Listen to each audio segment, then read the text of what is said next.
Sitting here with Jeff Foster. How are you? Yeah, good, thank you. You are busy on Twitter lately. I do tweet occasionally. Since June, and I got some of your tweets, which I want to talk to you about. You're not supposed to talk about tweets. You're just supposed to tweet them. Oh, but I got them on paper here, so No. it's real. Oh no! No, it's just some things you said about this wonderful thing we're talking about. Awareness and contents of awareness are inseparable. They are intimate. They are in love. So this thing called awareness. Can you talk about it? Whew. What is awareness? Is it something that can be grasped or can be talked about? Or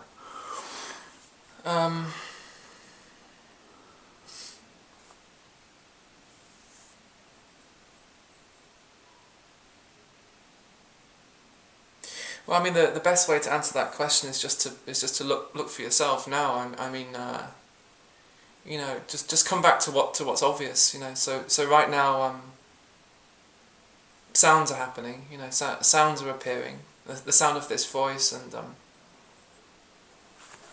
sounds of birds singing and the trees brushing against the window over there. And what you notice is just effortlessly these sounds just appear.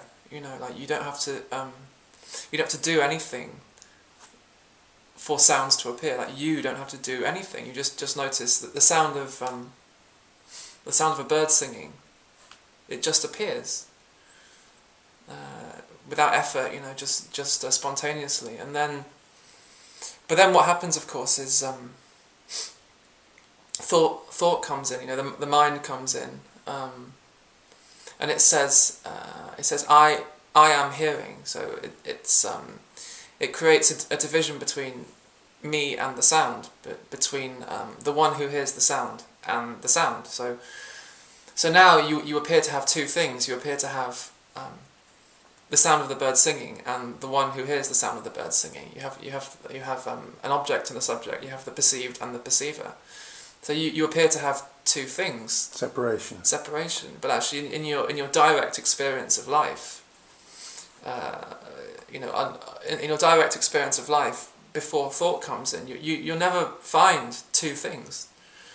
All you ever find is in a sense one thing, which is the sound of the bird singing, or the sound of this voice, and so it's like thought is always coming in and claiming.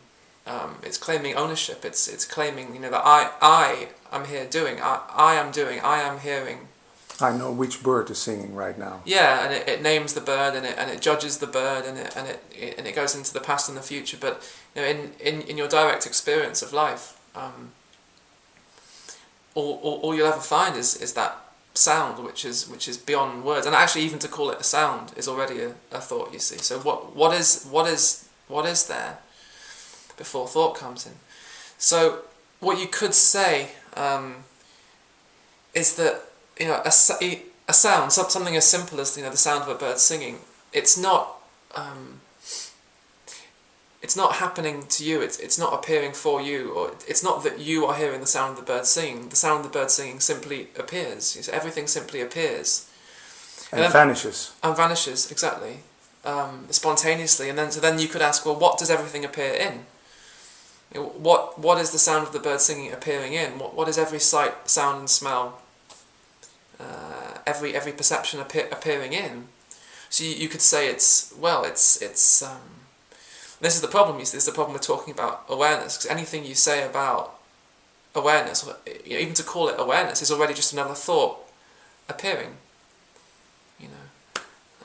So you can't name this thing called life. No, I mean you call it consciousness, you call it awareness, you call it beingness, you call it life, you call it God. Nothing, God, you call it energy, or you don't even speak about it. Maybe you don't even speak about it. But I mean either way you can't name it because it's not an it. An it is something that comes and goes. An it is a thing, and a thing is a thought. You see. So every word is wrong. So we can stop the interview now. Okay, thank you very much. Goodbye.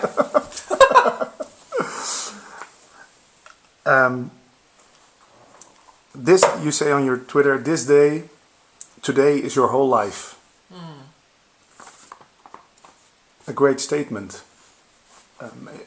Do you mean like you don't know if there's going to be another day, or you mean this day is everything, has everything in it?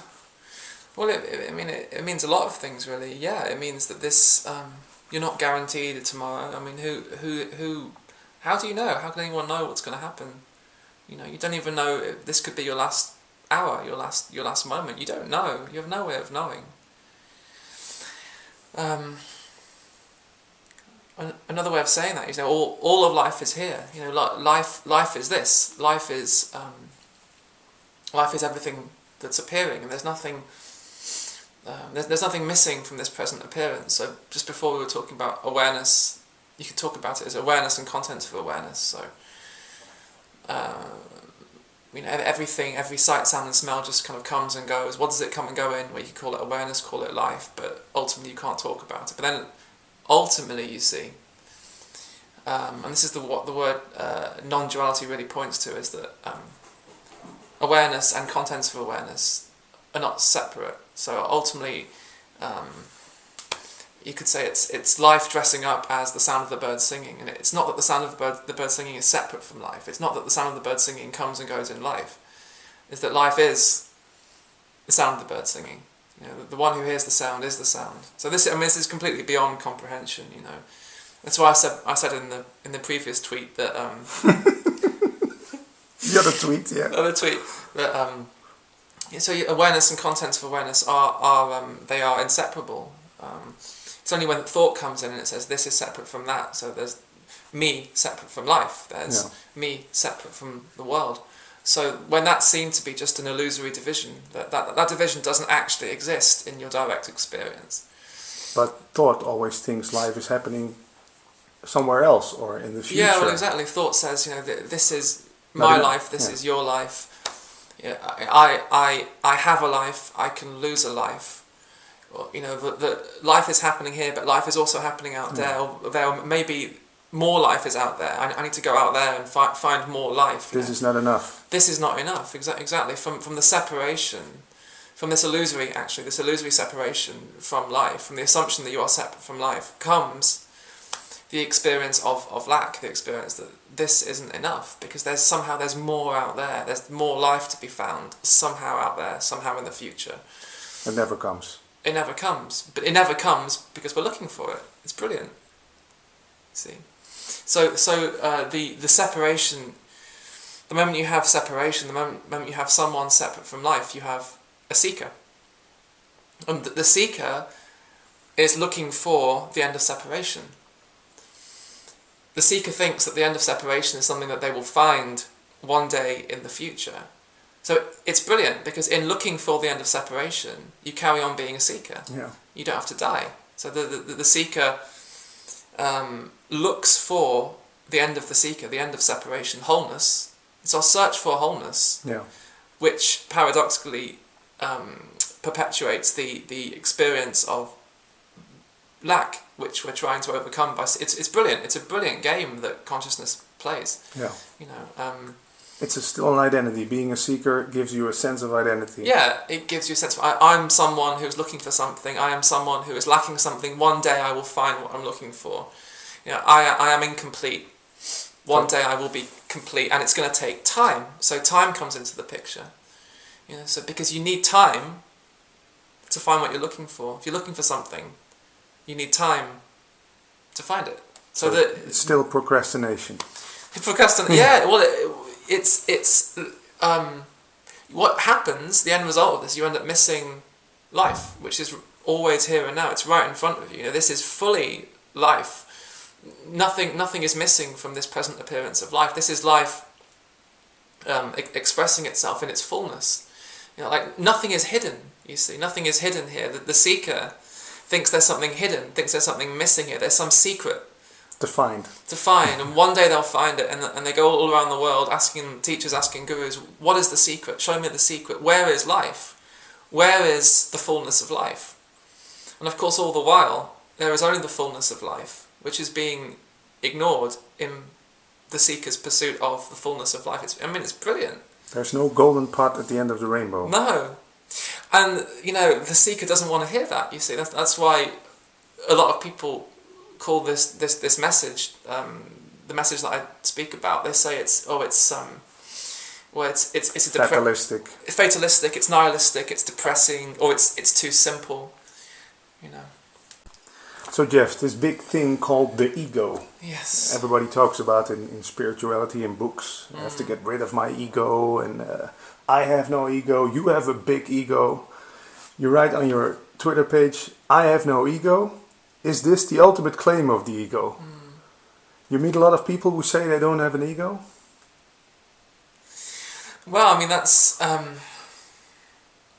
years ago when I was a really, really intense, serious spiritual seeker. That was my goal, was to get rid of the ego, because I used to think that, well, once I get rid of the ego, then there'll be oneness. So it's like I used to think that something called the ego was blocking oneness, you see. But if you think about it, it doesn't make any sense whatsoever, because it would be like the separate wave in the ocean. So a wave in the ocean, and the wave thinks it's separate. It would be like the wave saying that, first of all, I need to get rid of the wave before there can be ocean. First of all, I need to get rid of the wave, then there will be fully ocean. But of course, what the wave isn't seeing is that the wave is the ocean. The wave is 100% water. So really, there is no separate wave. It's the ocean appearing as a wave. It's the ocean playing at being a wave. It's the ocean waving. So then the question is, well, who would get rid of this ego? Who would get rid of the wave? Who was going to do it?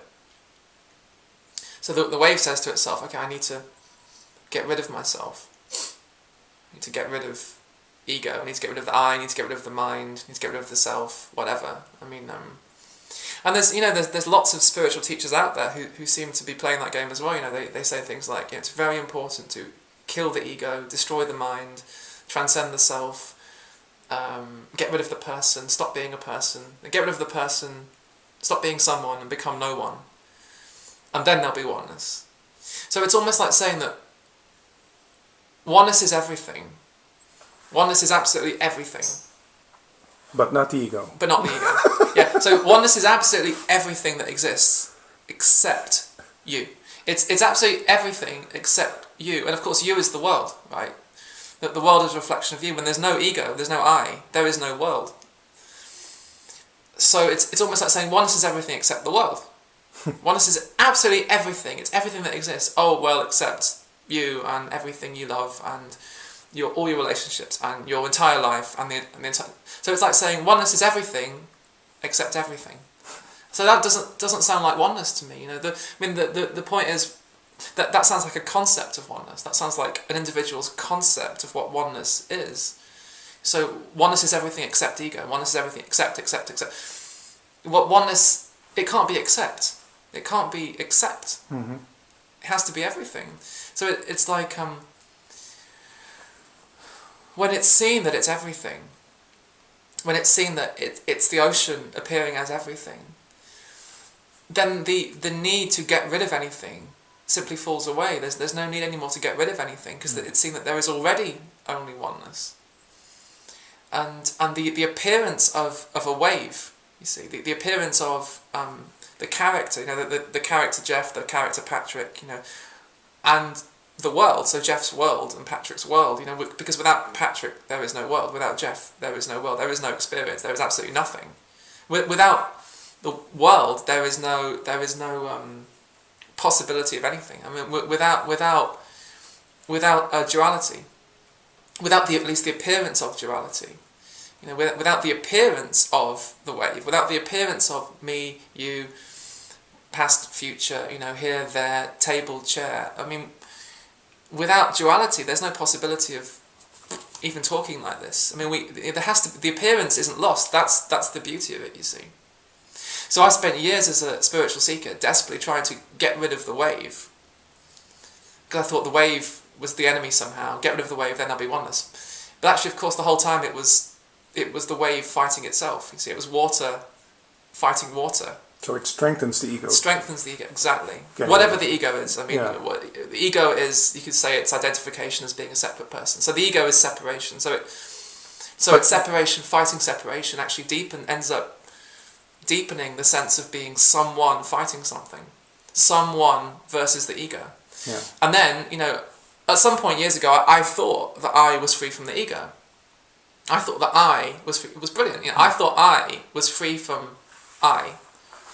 And I knew that, you see. And then, in order to maintain that identity of being someone free from the ego, I had to project out there people who were not free from the ego, in order to keep my identification going as someone who... It's amazing, it's brilliant. A great trick. The ways in which you can delude yourself into thinking that you're free. So, true freedom, it's not about...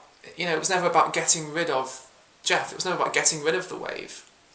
In a way, it was just a total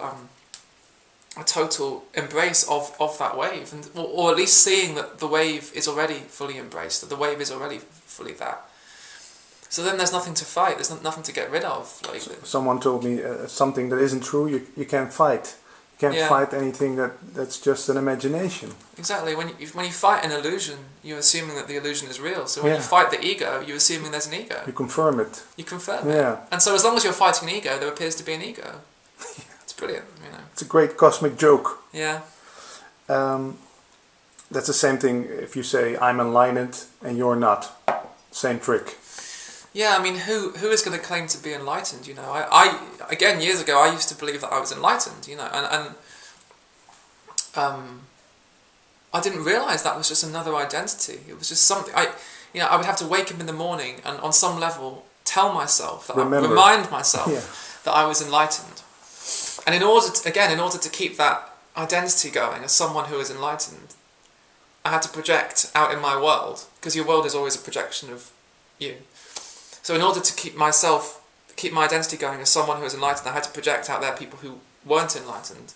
So that's the guru game, you see. Yeah. I'm enlightened, you're not. And so that's why I always say, So is it the same thing like when a child says, my dad has a bigger car than your dad? Yeah. The same principle? Yeah. Yeah, it's just identity. I mean, how can you know? How can you know what you are until you tell yourself what you are? So ultimately, you have no way of knowing who or what you are until you tell yourself what you are. So you have no way of knowing that you're enlightened until you tell yourself on some level that you're enlightened. That's how it works, But it's still the same game, trying to exist as something in the world. It's like, I don't know who I am. Who am I? I'm enlightened. Phew, I know who I am. But some other man is like the big champion in sports. That's his identity. And I'm like the big enlightened one with the BMW. Yeah, and years ago when I used to think that I was enlightened, you see, I thought that I was free from all identity. And what I couldn't see is that had become my identity. In fact, probably a stronger identity than ever. But I couldn't see it. You see, I couldn't see it. And there even came a time where I realised that I couldn't be enlightened. But then I took on this idea that I was no one. You see, I thought that I had got rid of my someone. You see, I had got rid of the wave, or the wave had fallen away, and now I was no one. So for a while, I even had that running. You see, But how did it play out in life? It's the same thing. It's the same. Did you act different when you thought you were no one? Did you care about anything or meet people or? Well, it's the same thing really. It's the same game. In order to maintain that identity that I was no one, again I had to project out in the world people who they were still someone's. So it was still separation. It was still separation. Yeah. So no Facebook for you, no. No. So in a way, I had to live up to this image that I created that I was no one. You see. Yeah. So even that was seen through in the end. Even I can't. That's the real freedom. Like you can't even be no one. You can't even be no one. But concluding this segment, there's nothing wrong with being a person or with.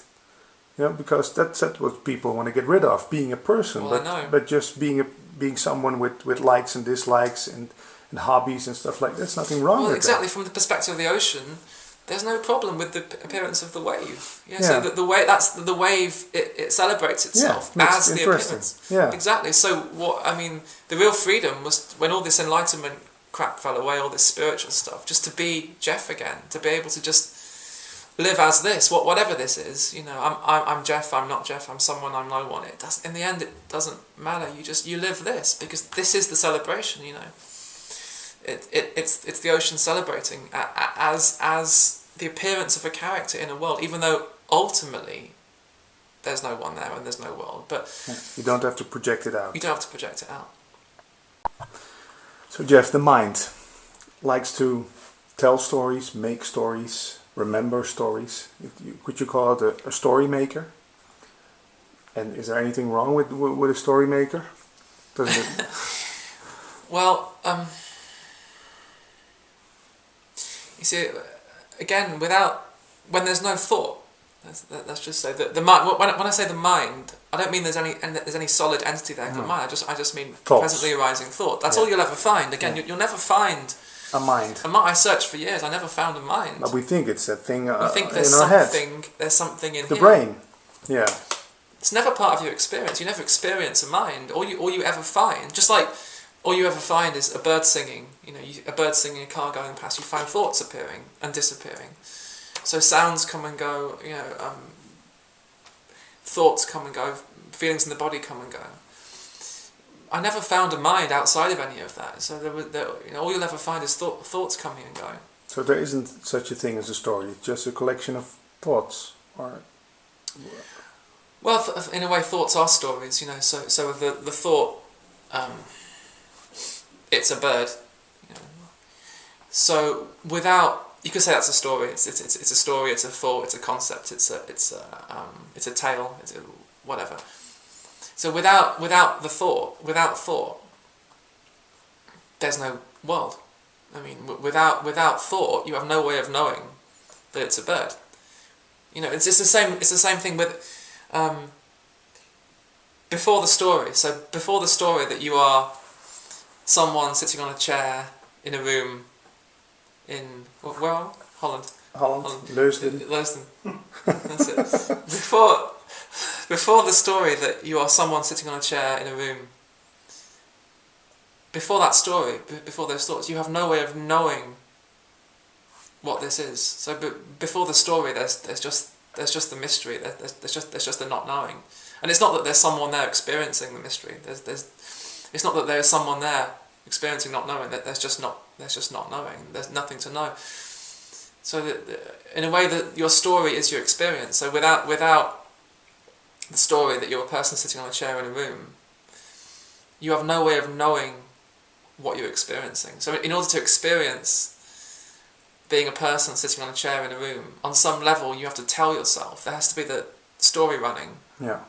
So things happen, and later on. Yeah, and it story. happens. You know, quicker than time. In fact, because in a sense the story is time. The story is time. So it's like so you know, every night in deep dreamless sleep, when you're asleep but you're not dreaming, so there's no mind activity, so there's no stories happening. There's no world. There's no world, exactly. But it's not, even that isn't quite true, you see, because there's no one there experiencing the absence of a world either. So actually there's not even no world. You can't really say that. You can't really say anything. You don't know. You don't know. No. Well, there's no one there to know. So there's no one there who can even say I don't know. Yeah. So there's you could say there's absolutely nothing, but there's not even that, because there's no one there separating nothing from everything. So. Yeah. You can't give me nothing. No. So then, what appears to happen is, you know, in the morning, there appears to be there's some sort of contraction happens, some sort of out of the, you could say, like the vastness of being. Some sort of contraction happens, and before you know it, you have. Well, the story appears. The story, me and world. That's in a way that's the primal. You know, the first story is I. You know, and the moment you have I, you have world. They always appear together. Me and world, I and world. So out of the unknowable vastness, whatever you want to call it, because you can't call it anything, appears the I. And the world. And the world.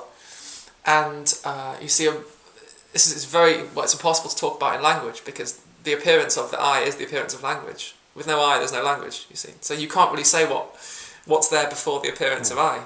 Language isn't sufficient. Language isn't, and nothing's sufficient, really. No. So, that... But about this story, you write, the story is always old, silence is always fresh and new. Mm-hmm. So it always comes afterwards. It's always like it's not the real thing, the story, but mm-hmm. But that's what we think is the real thing, the story. But it's just a story about that which you can't talk about, right? Yeah, because the story's old, because it's it's language, it's words, and words are always from the past. You've learnt these words, you pick them up in the past. So, in a way, you call this, you say, I'm a person sitting on a chair. It's like, in a way, so you don't have to really see what's happening. You say, I know it. I know that I'm someone sitting on a chair in a room. I know that. I know it. So it's not fresh anymore. In a way, it's not fresh, and so you become, well, of course, it's just sitting on a chair. It's nothing. There's much more exciting and fresh and important things out there in the world to find. But the first time when you were a little child and you sat on a chair or you walked by yourself, that was fantastic, because it was the first time. You say experience life. Or experience is maybe not a good word, but every time is fresh and new.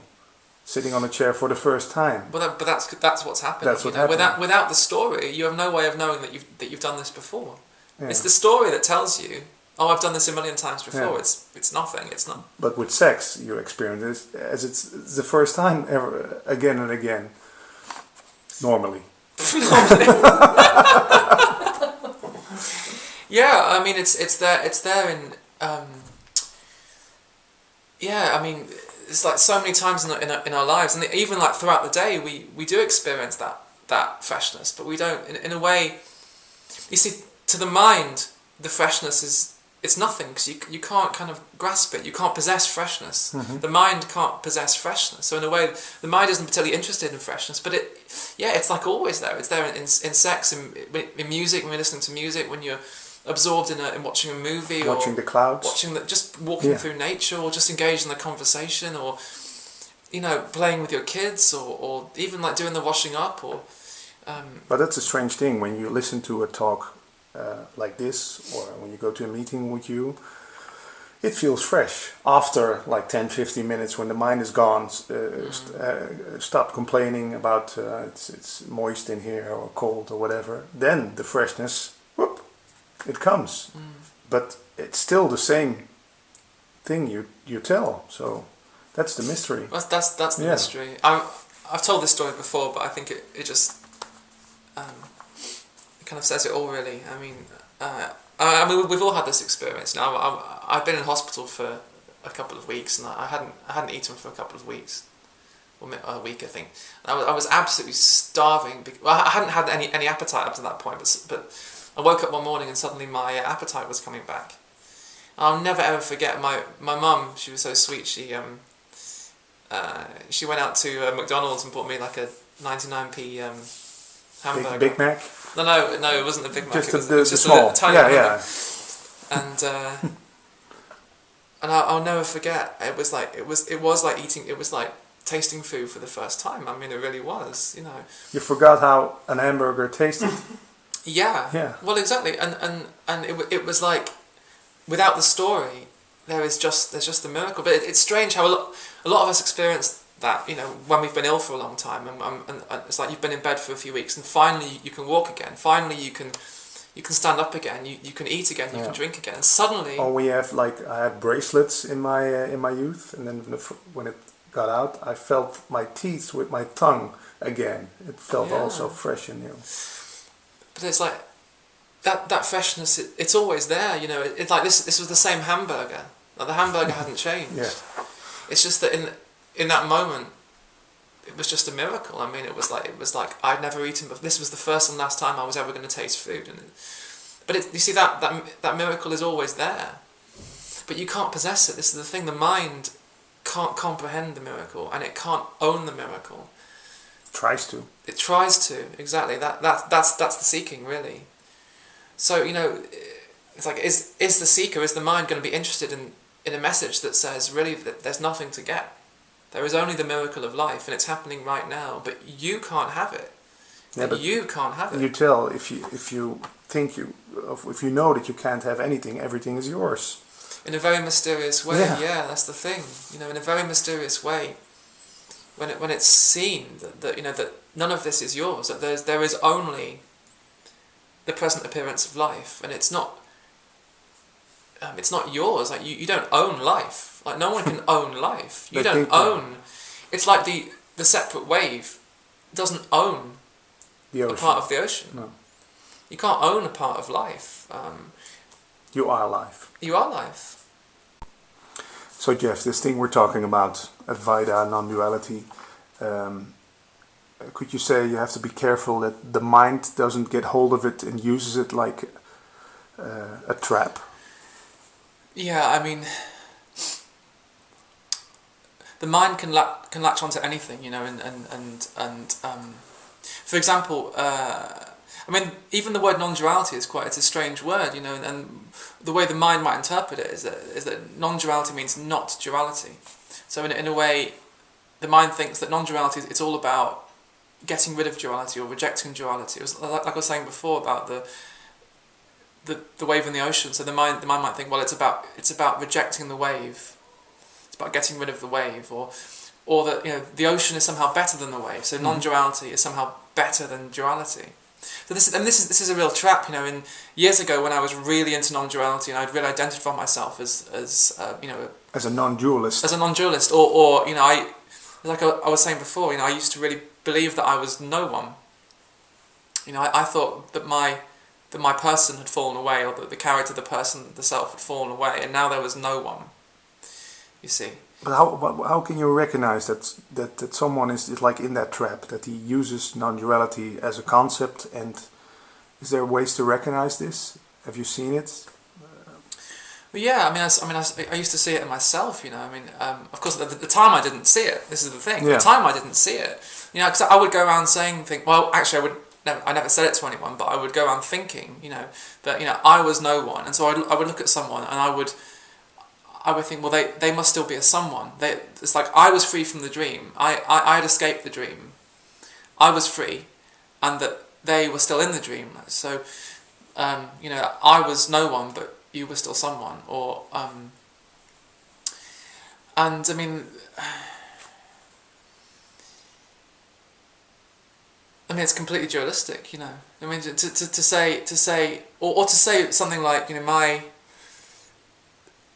my teaching is non-dualistic.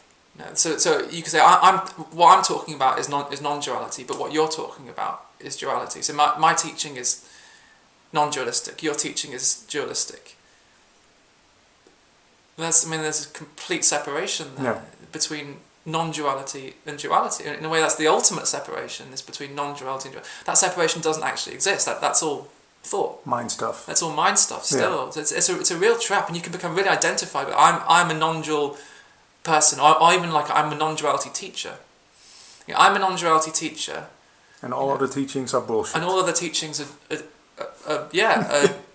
dualistic. All other teachings are essentially wrong.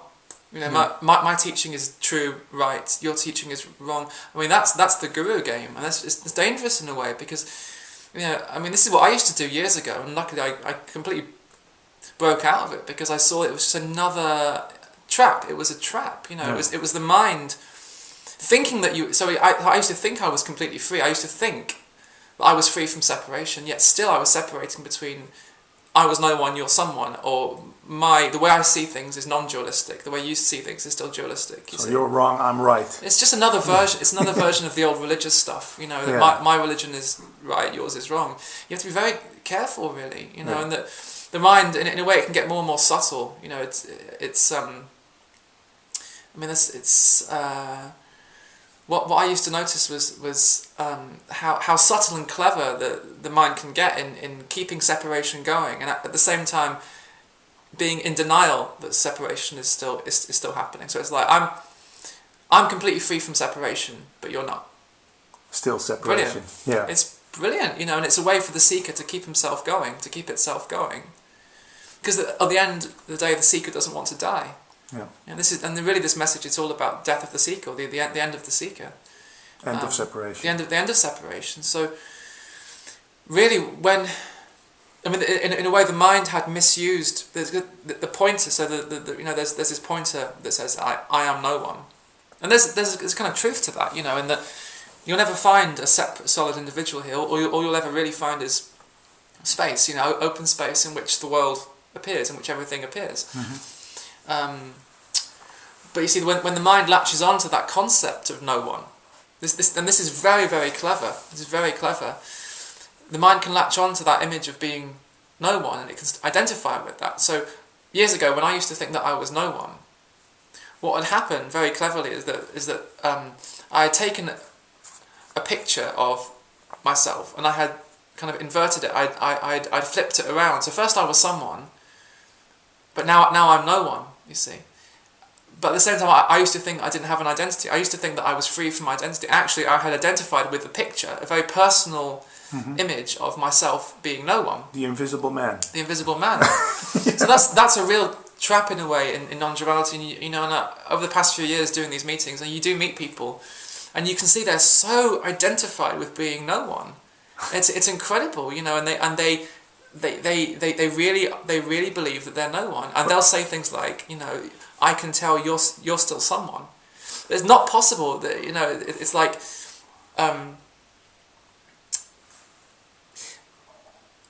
So in order to be no one, you need someone else to be someone. Otherwise, you can't be no one. Yeah. So it's like you're using. This is what I was doing years ago. I was using the other person.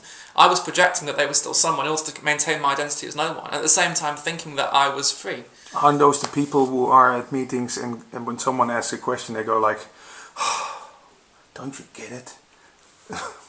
People who react like that when seekers start asking questions.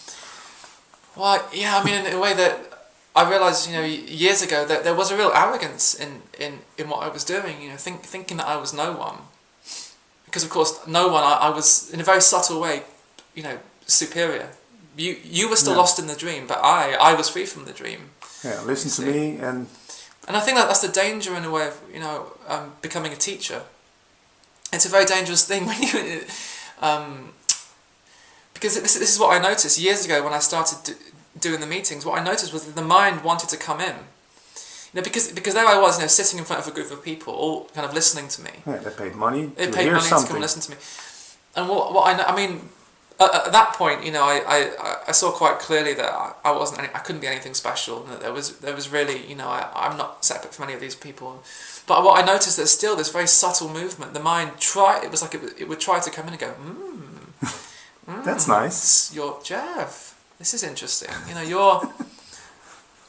Your name is on the poster. Yeah, maybe you are a little bit special. Maybe.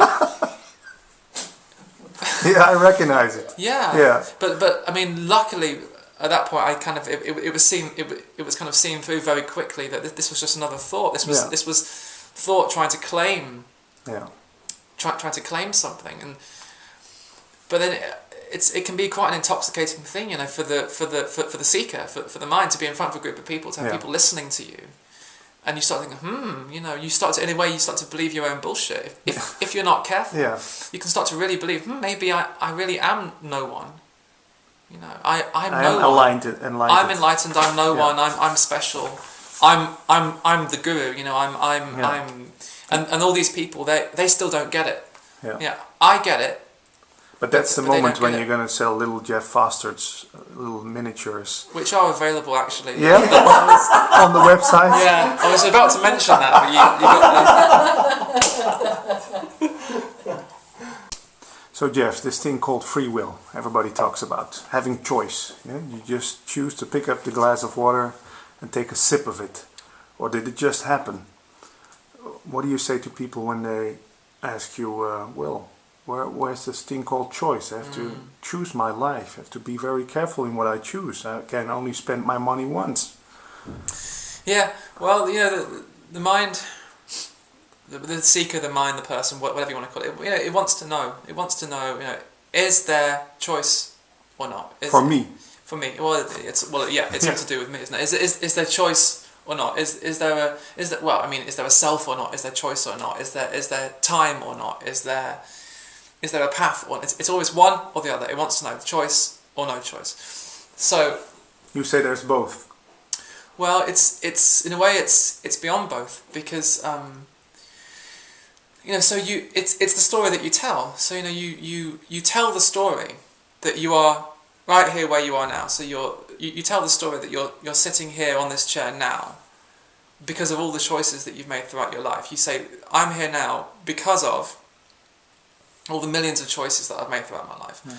Or you could tell the opposite story. This is the story I used to tell when I was a spiritual seeker, because I'd taken on a lot of the concepts, a lot of the spiritual concepts, a lot of the Advaita concepts. And Advaita, they say that there is no choice. No free will. There is no free will. So then I started to believe that. I started to believe that there was no choice. So that's something you could believe as well. You could believe that there's no choice, that you're here, and it was predestined, that you're just this kind of divine puppet. That there's absolutely nothing you can do. That it's all been planned. Well, you could believe that, but ultimately both actually are just stories. They both arise and fall away with the I, with the appearance of the person. So there is choice and there is no choice. Both arise and fall together. They're just dualistic opposites.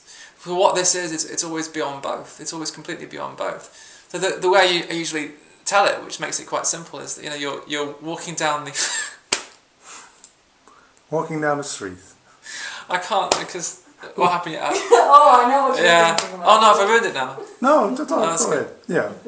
Oh, cut that bit out. Yeah. So you're walking down the street and you come to a junction, you see, and it looks as though you can either go left or you can go right. Mm-hmm. So you tell yourself, okay, I can choose. I can either choose left or I can choose right. So you say to yourself, okay, I'm gonna go left, and then you go left, and you look back and you say, okay, I'm here because I chose to be here. It seems obvious enough. I'm here because I chose to go left. Mm-hmm. But if you take that same scene and you rewind it and you play it back, but without the soundtrack of thought, without the commentary, it's like on a DVD switching off the subtitles. Yeah, switching off the commentary that says I'm choosing. What you actually see is a body moving down the street and going left. And even left is a concept. Well, exactly, you see, because the body, it doesn't know that it's going left. It doesn't know that it's choosing left. The choice isn't a concept for the body. There's just movement, and there's just movement. Yeah. So telling the story that you chose to go left is exactly the same thing as telling the story that you could have chosen to go right. Saying I chose left is identical with saying I could have chosen right, that going right was a possibility. Just a story. But of course, because going right only appeared to be a possibility from within your dream, what actually happened was going left. That was the only possibility. So because actually what happens is the possibility. See, what happens is the only possibility. The only possibility was going left. Going right was not a possibility because it didn't happen. So it's like total alignment with life. So the only possibility is what happens. Okay, but now we're talking about going left or right on a crossroad or a junction. Let's say I think I made a choice and that killed my brother. Then your whole life is filled with regret. You say on your Twitter page, seeing that you had no choice is the end of regret. Yeah. So that's a great thing to acknowledge. Yeah, because ultimately, see, it's not really about choosing or not choosing. It's seeing that no one chooses. There's actually no one there who can choose or not choose. That it's life just living itself. It doesn't mean that it's predestined. You see, that's the thing. It doesn't mean that all of this has been planned by some entity. Because the idea that life is predestined is the idea that everything has already been planned. So there's no story. There's no book of life with everything in it. Well, exactly. Because there's no entity behind life who has planned life. That's the old God myth, that that there's some entity separate from life who has planned life. The point is there is only life. So all there is going left. But they say God's will, Allah's will, shall be done. Can you link that to this? Yeah, I guess it depends how you use the word God. You know, I mean, when I use the word God, I don't think of some man up in the sky. For me, God is another word for this. It's another word for life, love, energy, nothing, everything. You know, it's just it's a pointer. Yeah. So in a way, yeah, when you see that what happened, you know, and you say when there's no choice, there's no confusion. So thinking you had a choice ultimately brings confusion. Yeah, I mean, you could stand there for hours, for days, trying to decide whether to go left or right, and then you find yourself going left, and you tell the story that you went left because you sat there for days and deciding thinking about it. For going. Actually, the choice apparently happens when confusion drops. The choice isn't a result of you trying to make a choice. It's when the attempt to choose falls away, then action naturally happens, you see.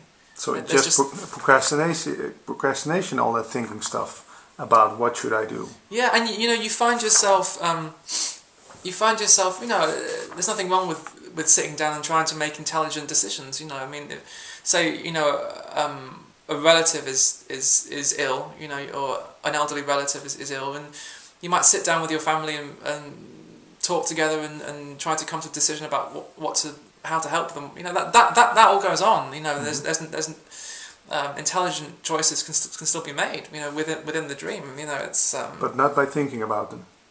Well, it looks like, you see it, and that's the play. You know, so it looks like you sat down to decide whether to go left or right, and it looks like as a result of all that thinking you chose to go left. But it still looks like that, you see.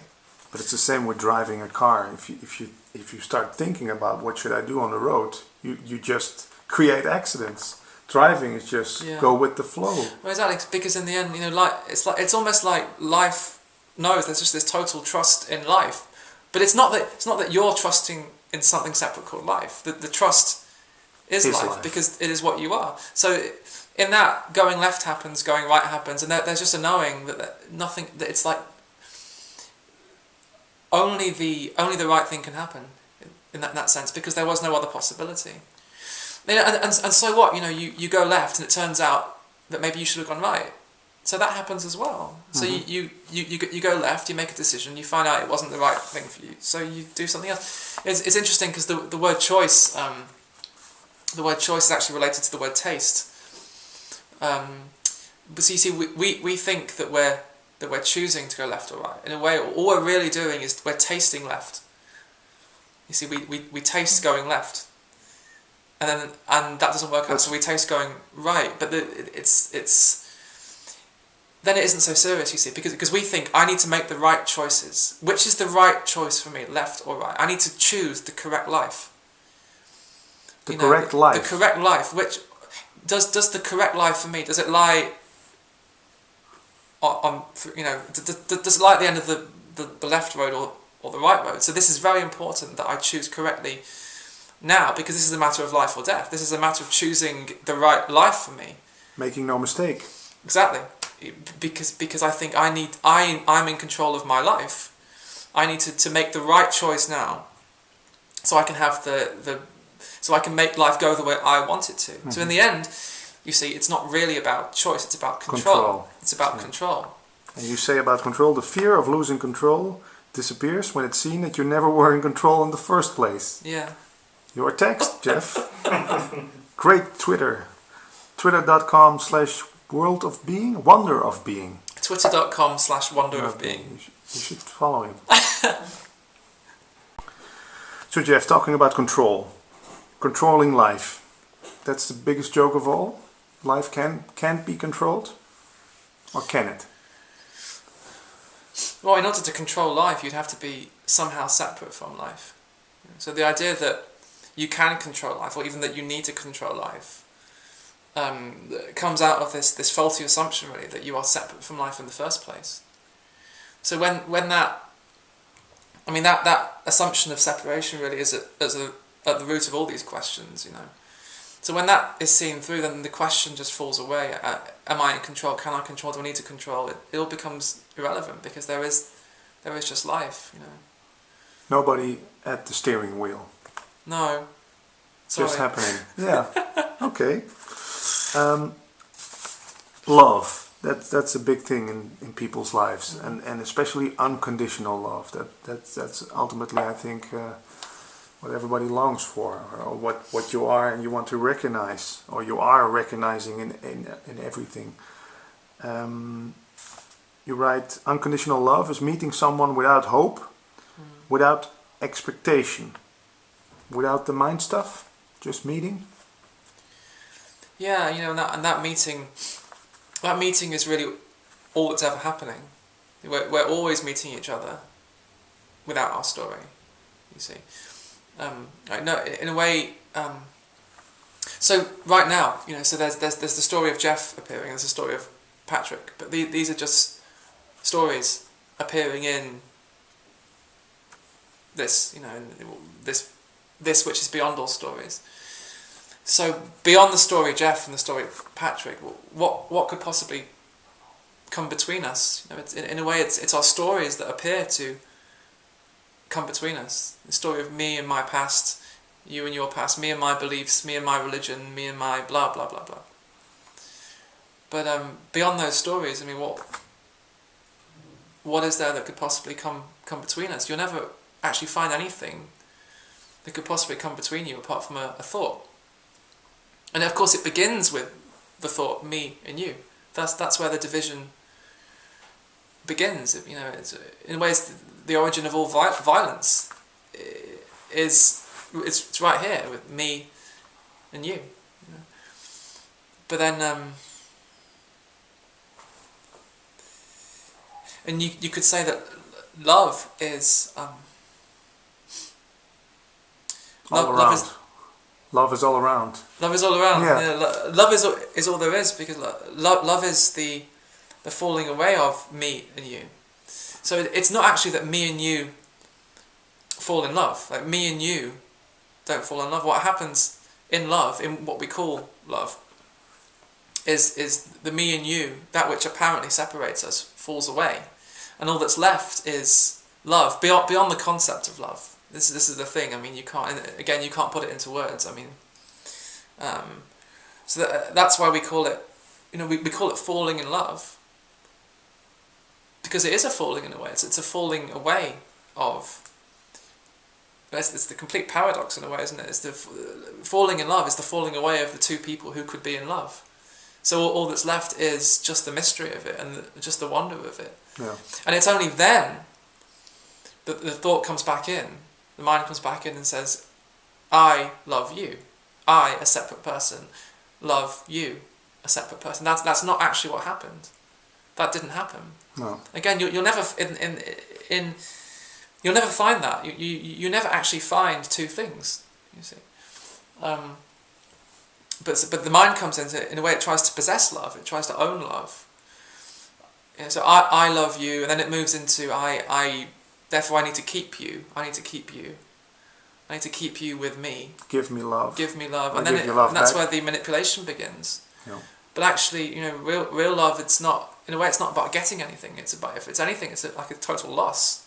You know, it's like the loss of me and you. But also the loss of a sense of being an individual, a separate individual. Yeah, but that's the thing, that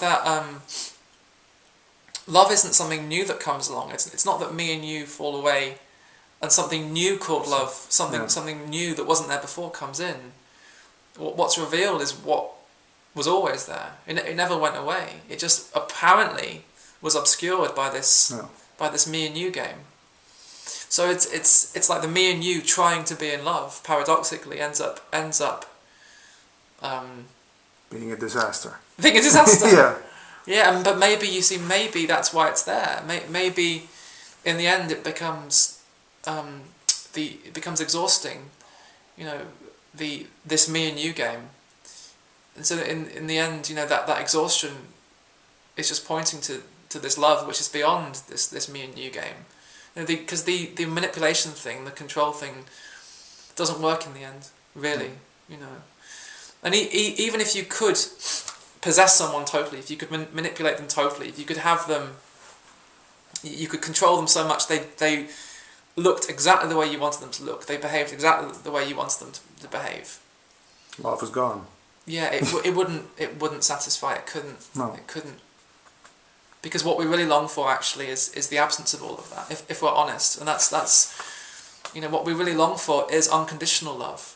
Unconditional love, and you can't get unconditional love through manipulation, because it's there before the manipulation even begins. It's already there. Yeah. But again, the mind can't grasp it. You see, the mind can grasp a person, and it can try and hold on to a person. Try to change a It person. can try. Yeah, that's easy for the mind. It can do that, or at least it thinks it can do that. So- But love is deadly. Unconditional love is deadly to that seeker. I mean, it's just a form of seeking. Conditional love is a form of seeking. And we all long for it. We long The for person unconditional does. love, and we, in a way, it's quite innocent. This conditional love. The way we manipulate other people, we try and control them, we try and possess them. In a way, it's a desperate attempt of the mind to reach unconditional love. So it's like even conditional love in the end is pointing to unconditional love. Yeah. You see, so everything points back to that in the end. See. Okay, Jeff, concluding. There's a new book coming out of you. Is there? Yeah, I heard. Okay. Yeah, over here in the Netherlands. Don't buy it. It's terrible. No, it's a terrible book. No, it's a wonderful book. Should we It's use written it? by a wonderful, enlightened man. Yeah, which you can buy little miniature puppets Yeah, of. miniature puppets. But what's the book called? I have no idea.